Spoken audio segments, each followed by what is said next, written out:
الحمد لله رب العالمين الذي كتب الإحسان على كل شيء وأعطى كل ذي حق حقه بعدله وحكمته، فاستقامت أحوال الخلق واستنار لهم طريق الحق. وأشهد أن لا إله إلا الله وحده لا شريك له، وأشهد أن سيدنا محمدا عبده ورسوله. اللهم صل وسلم وبارك عليه وعلى آله وصحبه أجمعين. أحبة الكرام، سيكون حديثنا في 4 عناصر. العنصر الأول: الإسلام يحث على إكرام اليتامى وإصلاحهم ورعايتهم. عباد الله، من القيم الجليلة لهذا الدين العظيم رعايته لليتيم وحثه الشديد على هذا الأمر، فإنه لم يأتي دين ولا منهج ولا دستور يدعو ويحث على رعاية اليتيم مثل هذا الدين العظيم، وجعل من وراء ذلك جنة الفردوس، الجنة العظيمة التي طالما كانت حافزة لكل عمل صعب وشاق. تأملوا في قول الله تعالى: ويطعمون الطعام على حبه مسكينا ويتيما وأسيرا، فكان الجزاء العظيم فوقاهم الله شر ذلك اليوم ولقاهم نضرة وسرورا وجزاهم بما صبروا جنة وحريرا. يقول شاعرنا: انظر إلى وجه اليتيم ولا تكن إلا صديقا لليتيم حميما، وارسم حروف العطف حول جبينه فالعطف يمكن أن يرى مرسوما، وامسح بكفك رأسه سترى على كفيك زهرا بالشذا مفهوما، ولسوف تبصر في فؤادك واحة للحب تجعل نبضه تنغيما. أحبة الكرام، قد كان الخليفة الراشد عمر بن عبد العزيز رحمه الله يرى أن الأيتام هم مسؤولية الأمة الأولى، فأصدر أمره لعماله في الأمصار بأن ترفع إليه حوائج الأيتام والأرامل قبل حوائج الأصحاء والأقوياء، وكان يقول عنهم: هؤلاء حق ببيت مال المسلمين.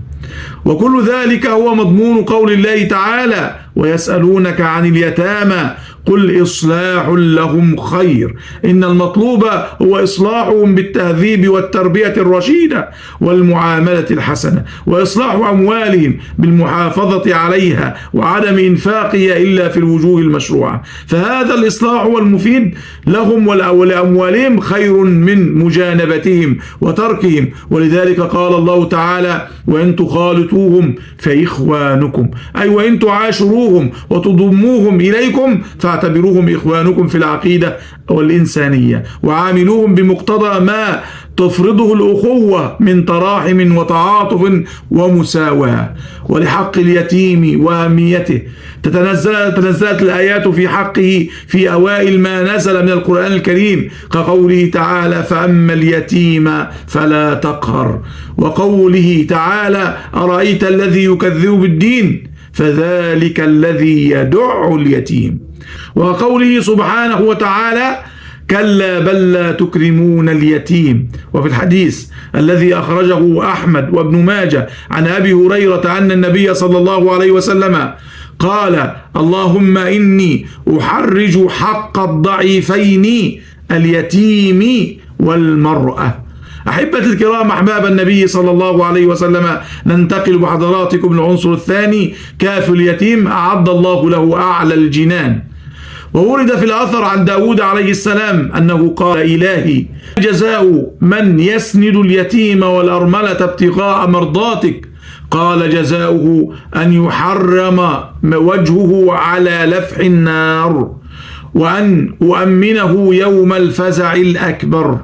وعن سيدنا مالك بن الحارث رضي الله عنه أن رجلا منهم سمع النبي صلى الله عليه وسلم يقول: من ضم يتيما بين أبوين مسلمين إلى طعامه وشرابه حتى يستغني عنه وجبت له الجنة البتة، ومن أعتق امرأة مسلمة كان فكاكه من النار. وعن سيدنا أبي هريرة رضي الله عنه قال: قال رسول الله صلى الله عليه وسلم: والذي بعثني بالحق لا يعذب الله يوم القيامة من رحم اليتيم ولان له في الكلام ورحم يتمه وضعفه.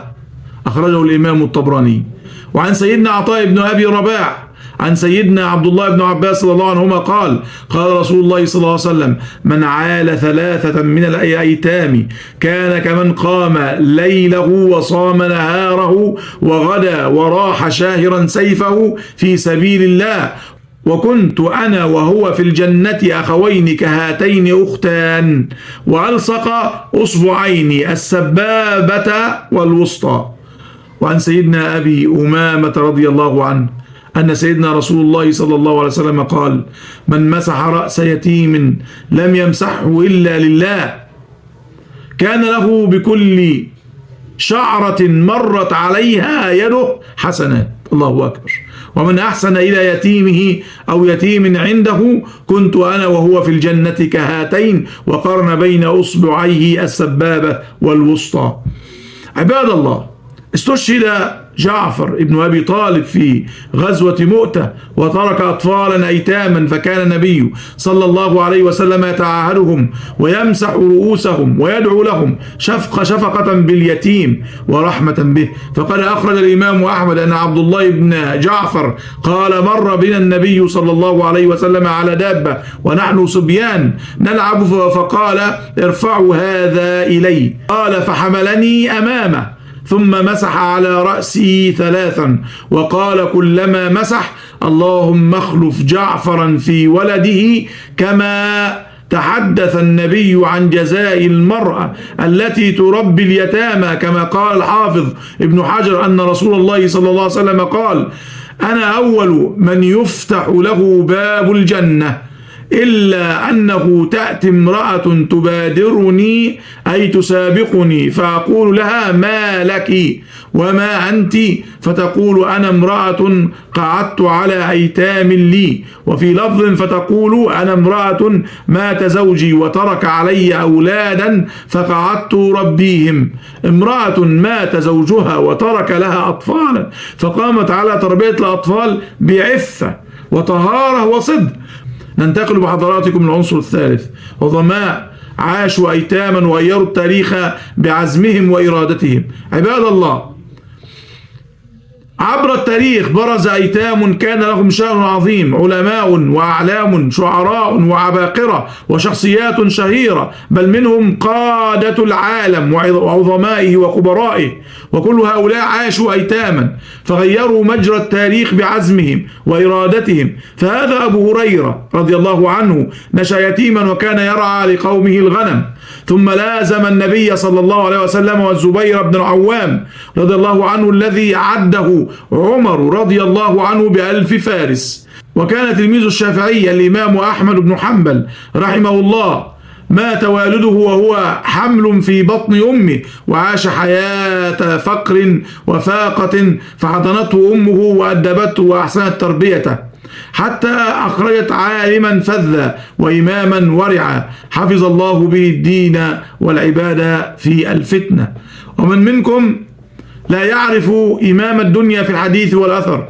الإمام البخاري رحمه الله صاحب الصحيح كان يتيما، والإمام ابن الجوزي رحمه الله نشأ يتيما على عفاف والصلاح في حضن عمته، فحملته إلى العلماء فصنف ووعظ. قال رحمه الله عن نفسه: أسلم على يدي أكثر من 200,000، وغيرهم كثير وكثير، وخير من هؤلاء وأشد منهم يتما هو خير البشرية النبي الصادق محمد صلى الله عليه وسلم، فقد ولد يتيما وعاش في اليتم، كما قال الله سبحانه وتعالى: ألم يجدك يتيما فآوى. ما لليتيم إلا ساحة مفتوحة منها نجهز للحياة عظيمة. حسب اليتيم سعادة أن الذي نشر الهدى في الناس عاش يتيما. صلى الله على محمد وآل محمد. أقول قولي هذا وأستغفر الله لي ولكم. ننتقل بحضراتكم للعنصر الرابع، التحذير من خطورة الشائعات. الحمد لله رب العالمين، والصلاة والسلام على أشرف الخلق سيدنا محمد وعلى آله وعلى أصحابه الطيبين الطاهرين.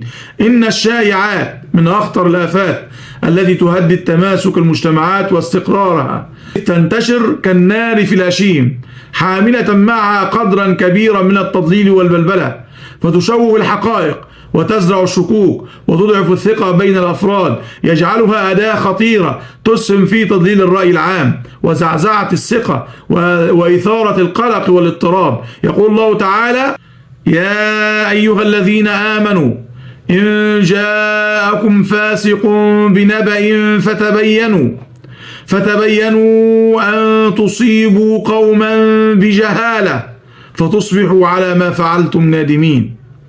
فهي الحصن الأول ضد الشائعات.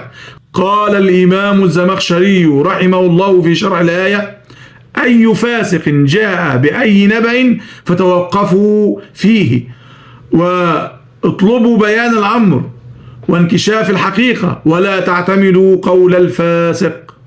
وفي حادثة الإفك عاتب الله المؤمنين بقوله: لولا إذ سمعتموه ظن المؤمنون والمؤمنات بأنفسهم خيرا وقالوا هذا إفك مبين. وبين الله خطورة الكلمة. حذر الله من الاستهانة بما يتناقله الناس. يقول الله تبارك وتعالى: إذ تلقونه بألسنتكم وتقولون بأفواهكم ما ليس لكم به علم وتحسبونه هينا وهو عند الله عظيم. أي حذر النبي تحذيرا بالغا من الكذب كذلك ومن التهاون في نقل الأخبار دون تثبت وتمحيص، وجعل ذلك بابا من أبواب الإثم. قال صلى الله عليه وسلم: كفى بالمرء كذبا أن يحدث بكل ما سمع.